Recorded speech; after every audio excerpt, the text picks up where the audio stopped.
Les petites PME, que le sac de ciment, il est là, il va sortir bientôt. Nous attendons le branchement pour une ligne que d'ailleurs nous avons financée à 100%. Dès que ça va arriver ici à la fin de ce mois de décembre et premières semaines du mois de janvier, en tout cas la production, les machines vont être d'abord testées et puis la production pourra s'en suivre pour qu'il y ait du produit au mois de février. Mais ce que je voudrais dire à tous les entrepreneurs, il y a un créneau qui s'ouvre. C'est que le ciment va être disponible sur le marché, il aura un prix stable. L'industrie n'est pas dans le domaine de la spéculation parce que aussi le gouvernement doit pouvoir nous aider à ce que les taxes ne soient pas tracassières et que ça ne se répercute pas sur nos prix.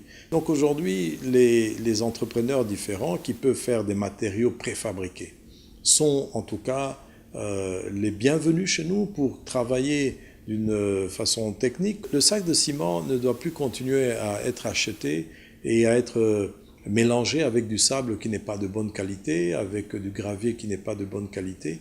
Nous voulons qu'il y ait des professionnels. Donc, c'est la création d'une multitude de petites PME, comme on voit dans beaucoup de pays africains, qui font déjà des matériaux. Pas seulement la brique, mais ça peut être les linteaux, ça peut être les ourdis, ça peut être le carrelage, ça peut être beaucoup d'autres produits préfinis, même pour la grande construction, les infrastructures. Vous voulez faire des dallots, vous emmenez des pièces déjà toutes faites et vous les posez, au lieu de commencer à monter les briques une par une ou les moellons à construire, vous risquez de voir un pont se construire pendant 1 an ou 2 ans, tandis qu'avec les matériaux préfabriqués, vous avez déjà des solutions. Donc, il y a une opportunité immense pour que nous puissions répondre à ce besoin qui est essentiel, qui est celui de l'habitat. Le SOSAC, il est très important. C'est le plan d'aménagement de Kinshasa, son extension, mais ça doit être fait avec des professionnels. On ne va pas toujours faire venir des entreprises de l'extérieur. Donc, une multitude de métiers à mettre en place, d'intervenants, pas seulement les vendeurs de ciment dans les dépôts de Kinshasa, mais ceux qui vont fabriquer les matériaux. Donc nous vous encourageons. Pour faire des machines, ce n'est pas très compliqué. J'ai vu ça au Kenya et dans d'autres pays. Nous allons commencer à discuter avec les écoles techniques pour qu'ils nous fabriquent des machines. Quelqu'un qui a déjà même construit sa maison, en tout cas, est capable toujours d'acheter des matériaux pour embellir sa parcelle. Ça peut être des bancs, ça peut être des bacs de fleurs, ça peut être des formes pour faire des petites rigoles d'eau, pour ne pas avoir des inondations chez soi, etc. Mais l'État aussi doit faire sa part des choses, c'est celle de la construction. Une fois qu'on fait une route, on doit mettre tous les matériaux, le passage piéton, les bordures, etc. Il faut des endroits qui soient bétonnés pour la rendre propre. Au niveau du Congo central, beaucoup d'opportunités qui vont s'ouvrir.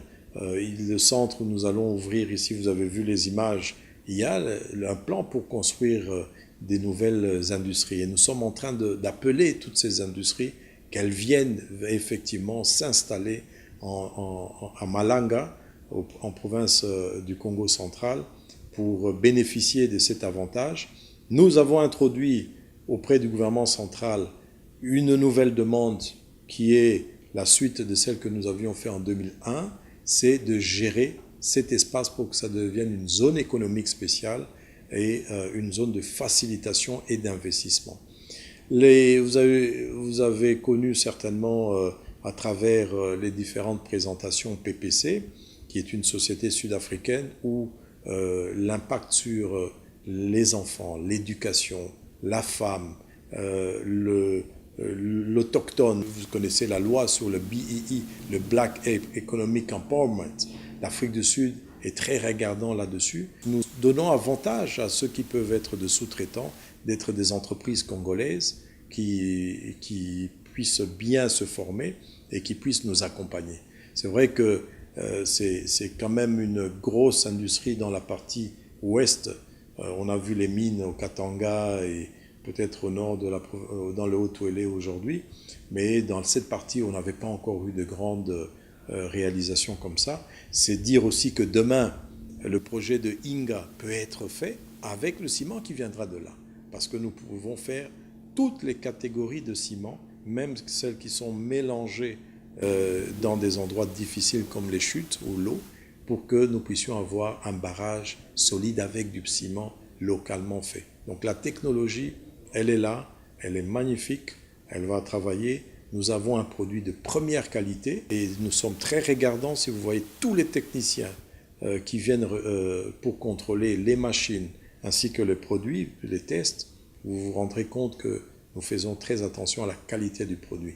Donc cette politique sociétale aussi que nous avons va permettre dans 10 ans, 15 ans de créer vraiment une nouvelle cité. Mais nous sommes en train de réfléchir déjà, je viens de terminer une réunion, sur l'environnement. Parce qu'il faut tout un grand projet que nous voulons faire de reboisement. Nous allons travailler avec le gouvernement provincial et national pour créer des forêts, parce que nous allons avoir besoin de ce bois pour faire tourner nos fours. Tout ce qui est école, en tout cas il y a une école qui va se construire, la distribution d'eau, d'électricité, etc., tout ça va arriver.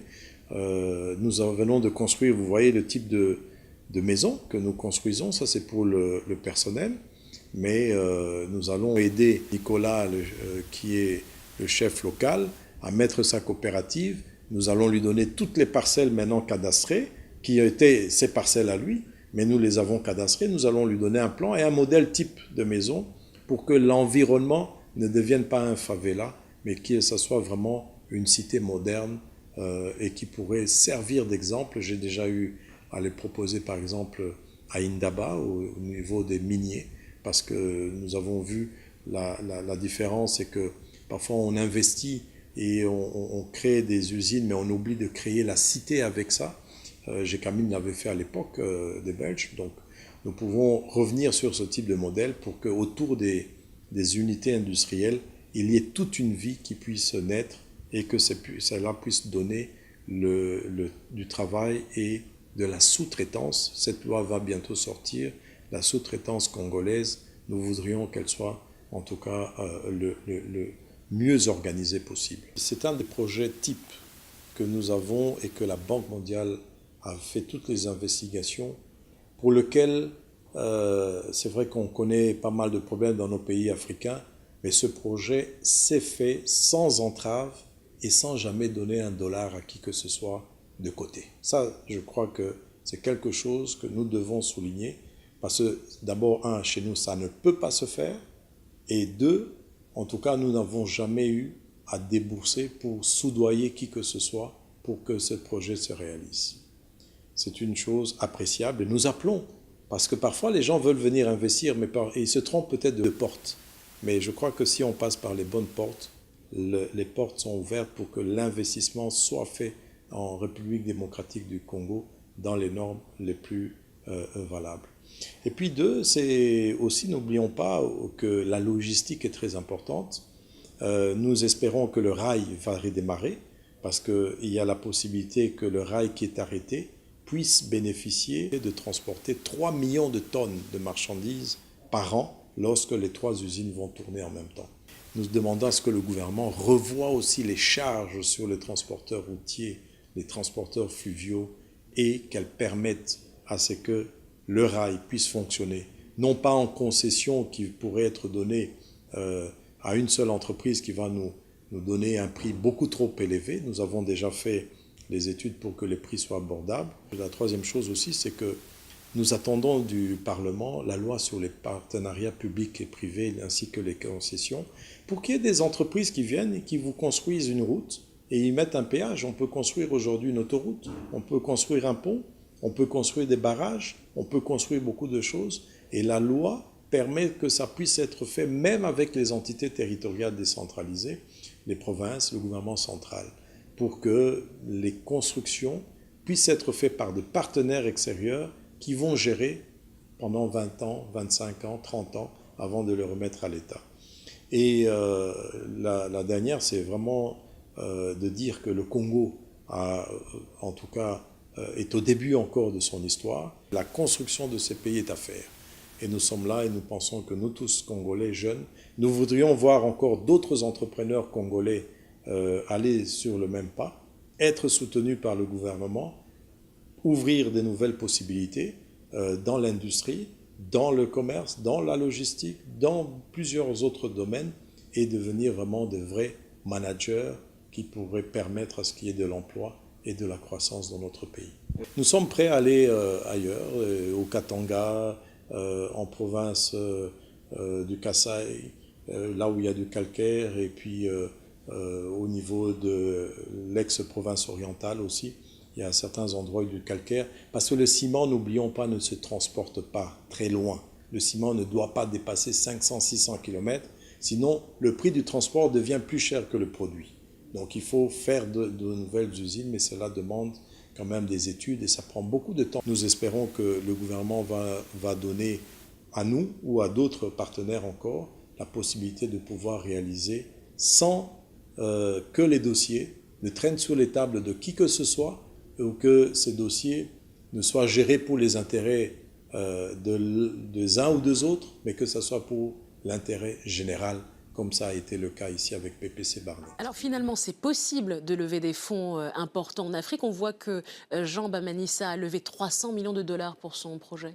Alors oui, c'est possible. Et sur ce type de projet, je pense que, je dirais presque depuis les indépendances africaines, sur des gros projets structurants dans l'industrie, dans la mine, dans le BTP, dans l'énergie, ça n'a jamais été impossible de lever de soulever des sommes équivalentes à 100 millions, 200 millions, 300 millions, voire même au-delà, pour ce type de gros projets lourds, massifs. Pourquoi ?